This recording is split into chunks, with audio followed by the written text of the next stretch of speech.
কুমিল্লার স্কুল জীবনের বন্ধুত্ব থেকে নির্বাচনী রাজনীতিতে সহায়তার এক ব্যতিক্রমী দৃষ্টান্ত উঠে এলো আজ। কুমিল্লার বিভিন্ন শিক্ষা প্রতিষ্ঠানের ২০১৪ ব্যাচের সাবেক শিক্ষার্থীরা একত্রিত হয়ে তাদের স্কুল বন্ধু হাসনাত আবদুল্লাহকে নির্বাচনী খরচের সহায়তা হিসেবে তুলে দিয়েছেন ১৪ লাখ টাকার একটি চেক। তার নির্বাচনী কার্যক্রম সামনের দিকে অগ্রগতির জন্য আমরা ২০১৪ ব্যাচের পক্ষ থেকে ১৪ লক্ষ টাকার একটা চেক আমরা তার হাতে হস্তান্তর করব। একটি আনুষ্ঠানিক অনুষ্ঠানের মাধ্যমে এই চেক হস্তান্তর করা হয়। অনুষ্ঠানে অংশ নেন হাসনাত আবদুল্লাহর স্কুল জীবনের ঘনিষ্ঠ বন্ধুরা। এ সময় সেখানে উপস্থিত ছিলেন তাদের প্রিয় শিক্ষকরাও, যারা শিক্ষার্থীদের এই উদ্যোগকে সাধুবাদ জানান। বন্ধুরা জানান, দীর্ঘদিনের বন্ধুত্ব, আস্থা ও রাজনৈতিক বিশ্বাস থেকেই তারা এই উদ্যোগ নিয়েছেন। নির্বাচনী ব্যয় নির্বাহে সহায়তা করতেই সবাই মিলে অর্থ সংগ্রহ করে এই চেক তুলে দেওয়া হয়েছে বলে জানান তারা।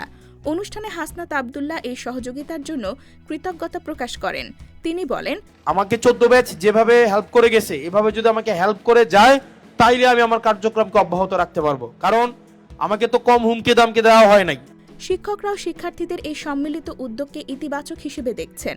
তাদের মতে, বন্ধুত্বের এমন দায়িত্বশীল প্রকাশ ভবিষ্যৎ প্রজন্মের জন্য অনুপ্রেরণা হয়ে থাকবে। স্কুল জীবনের বন্ধুত্ব থেকে নির্বাচনী মাঠ এই সহায়তা শুধু আর্থিক নয়, বরং এটি বিশ্বাস, সম্পর্ক ও রাজনৈতিক প্রত্যাশার এক প্রতিচ্ছবি বলেই মনে করছেন সংশ্লিষ্টরা।